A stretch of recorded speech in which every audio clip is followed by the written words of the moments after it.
Have you ever had an experience in your life that was so devastating that you wondered if you were ever going to be able to get back up?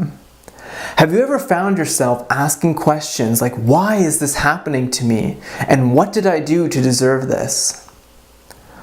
For me, my whole life changed in February of 2016. That was the month that my son passed away at the young age of 23 weeks. The crazy thing is that just a few months earlier, life was perfect. Life seemed to be going absolutely amazing. I had a job that I absolutely loved. I was getting married and I had booked my trip to Aruba.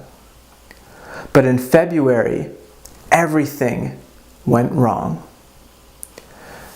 It was the beginning of the month, and my wife and I were nestled up on the couch, and we were watching TV. Everything seemed to be going great. We went to bed that night, but then in the middle of the night, I woke up to screams. I woke up to blood all over the bathroom floor. I didn't know what to do. I was panicked. Thankfully for us, we lived only about 10 minutes away from the hospital. We got in the car and we bolted as fast as we possibly could to the hospital emergency room. We got in and I cried, help us, my wife, she's bleeding, she's pregnant, we don't know what to do, please just get us into a room. And when we got in there, the doctors came in with the ultrasound machines and they said, the baby looks okay. A sigh of relief. They brought in the ultrasound machine and we were looking at pictures of our little baby boy. And the first thing, I just remember seeing a thumbs up. And he was so cute. And he was just amazing. And we thought everything is going well. We're going to make it through this. I remember hearing the bum bum, bum bum of his heartbeat. And I remember recording it on my phone so I could hear it always over and over and over again. They sent us home. And we thought everything was okay, just a little emergency. But then a few days later it happened again. And I was getting worried and I was breathing heavier and heavier and heavier. We went back to the emergency room. I told my work I'm not coming in. And we're in the emergency room again. And my wife is sitting there and she's crying, she's worried, and I'm doing everything I can in my power to not break down because I have to be strong for her. I have to give her everything I can in this moment. And then the doctor said,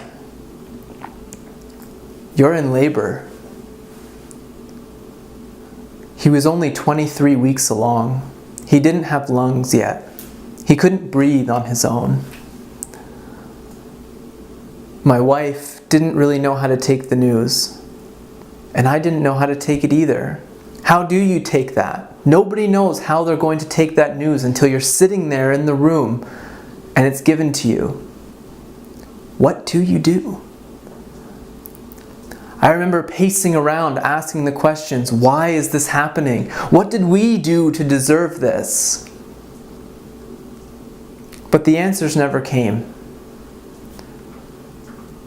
We had been in the hospital for a few days, and I remember I had to go home and just get some basic supplies.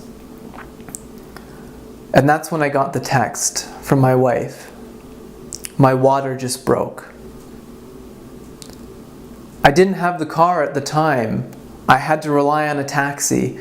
And I told the taxi, let's go, we have to get back to the hospital as soon as we can. This is an emergency.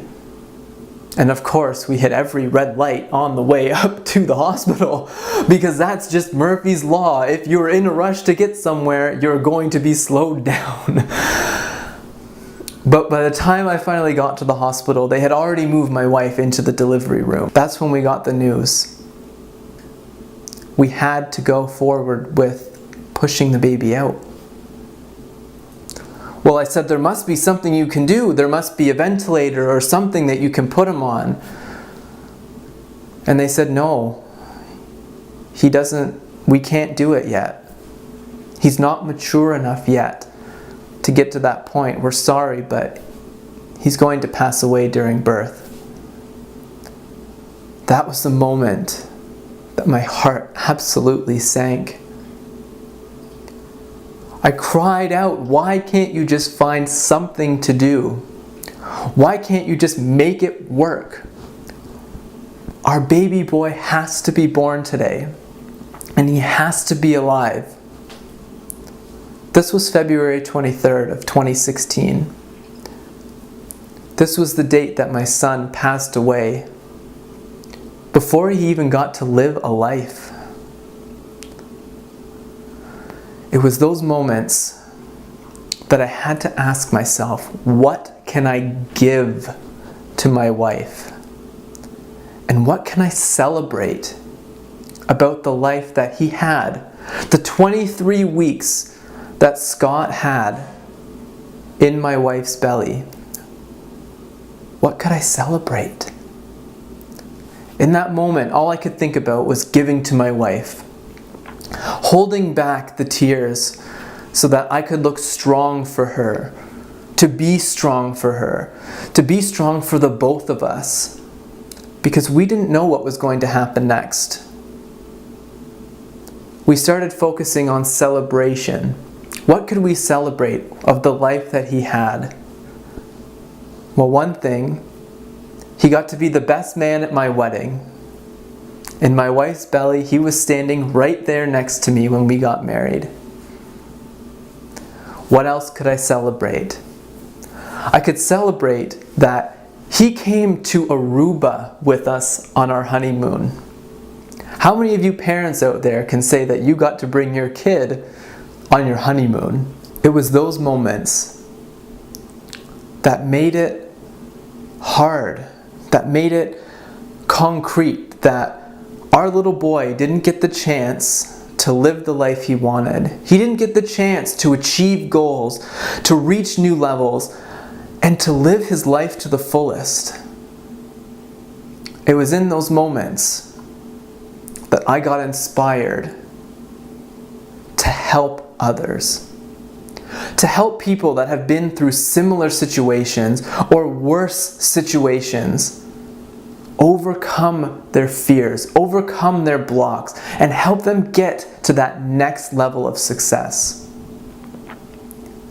My mission is to inspire and instruct other people to achieve their goals and live their life to the fullest. Not because of what other people want, but because that's what Scott would have wanted. He would have wanted to live a life full of passion, to live a life full of excitement and enthusiasm and of goal achieving, because each of us here on earth only have a short time. And the kicker is, we don't know how short it's going to be. That's why I want to help you. I want to help you achieve your goals. I want to help you live the life that you've always wanted to live. I want to give you the tools, the resources, and the motivation to achieve everything you've ever desired. Life is about celebration. Life is about reaching that next level and really becoming who you can be. Each of us have such deep reservoirs of talent and ability. Don't ever let anyone tell you that you're not enough. Don't ever let anyone tell you that you can't do something. You can do, you can be, and you can have everything that you want in your life. Some of you might be going through a hard time right now. Some of you might watch this video and say, I've been through something similar. You might just need a voice. You might just need someone to talk to. I'm here for you.